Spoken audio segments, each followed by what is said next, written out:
Good morning. এখন বাজে সকাল 7টা। বাচ্চার টিফিন বানাতে হবে, আর টিফিন বানাতে সেই টিফিনটাই তোমাদের সাথে শেয়ার করব।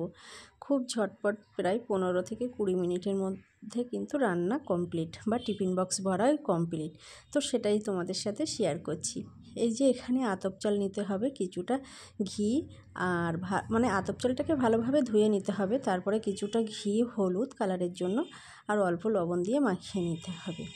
এদিকে অন্য কড়াইতে সাদা তেল আর ঘি দিয়ে দিলাম, আর ফোড়ন হিসেবে এখানে এলাচ আর একটা দারুচিনি দিলাম। তার মধ্যে দিয়ে দিচ্ছি কাজু আর কিশমিশ ভিজিয়ে রাখা। ভালো যখন ব্রাউন কালার হয়ে আসবে কাজু কিশমিশের, তখন এর মধ্যেও দিয়ে দেব আগে থেকে যে চাল ভিজিয়ে হলুদ আর লবণ মাখিয়ে রেখেছিলাম, সেই চালগুলো এর মধ্যে দিয়ে দিচ্ছি। দিয়ে এখানে একটু সময় ধরে নাড়তে হবে। কালার যখন হালকা চেঞ্জ হয়ে আসবে, তখন আগে থেকে গরম করে রাখা জল, বা এখানে কিন্তু রুম টেম্পারেচারে জল দিলেও হয়, কিন্তু আমি আগে থেকে জল গরম করে রেখেছিলাম, সেই জল দিয়ে দিলাম। জল দেওয়ার পরে একটা ঢাকা দিয়ে এখানে সিদ্ধ হতে দিচ্ছি। এদিকে অন্য কড়াইয়ে আমি একটা তেল গরম করে নিচ্ছি, তারপরে দিয়ে দিচ্ছি দুটো ডিম ফাটিয়ে। ডিমে হালকা লবণ দিয়ে ভালোভাবে এখানে ভেজে নিতে হবে। যদি ভাজা হালকা হয়, ডিমের একটা আঁশাশ গন্ধ ভার হবে, সেই জন্য এখানে আমি কড়া করে ভেজে নেব। যদিও ডিম ভাতের মধ্যে দেব, ডিম পোলাও বানাচ্ছি, সেই জন্য এখানে কড়া করে ভেজে নিতে হবে।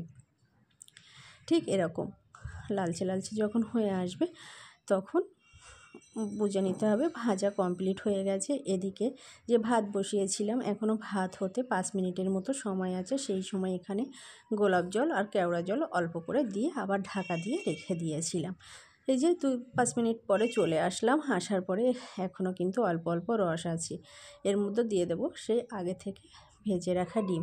আর ডিম দেওয়ার সাথে সাথে কিন্তু এখানে একটু চিনি দিয়ে দিতে হবে। চিনি দিয়ে দিলে ডিমের যে আঁশ গন্ধটা, সেই গন্ধটা থাকে না, আর একটু মিষ্টি মিষ্টি লাগে। বাচ্চারা কিন্তু খেতে পছন্দ করে।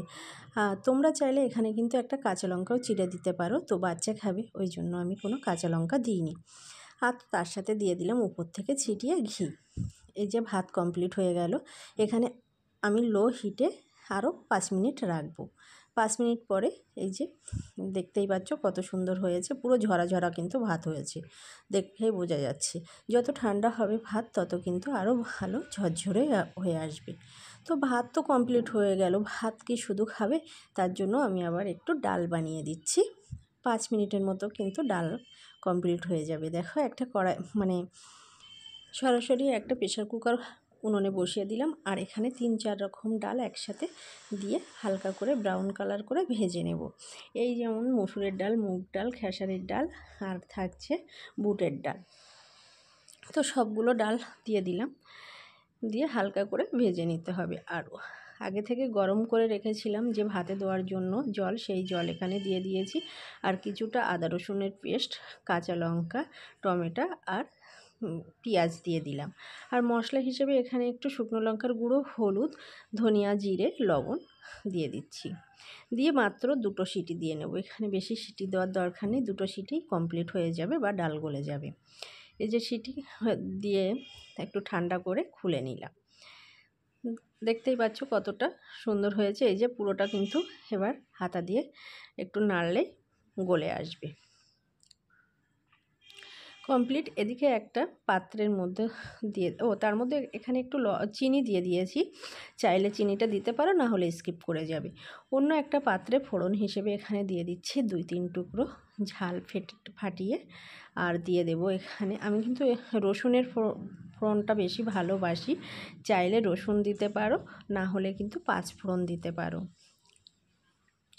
তো এখানে তাই আমি রসুন চিপকে দিয়েছি।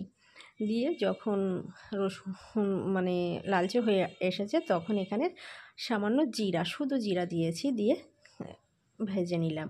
তারপরে এই কড়াইয়ের মধ্যে দিয়ে দিলাম। তো রেডি হয়ে গেল আজ ডিম পোলাও ও ডাল। যদি রেসিপি ভালো লাগে, লাইক, কমেন্ট, শেয়ার দিয়ে পাশে থাকবে। আর কে কোথা থেকে দেখছো কমেন্টে অবশ্যই জানিও।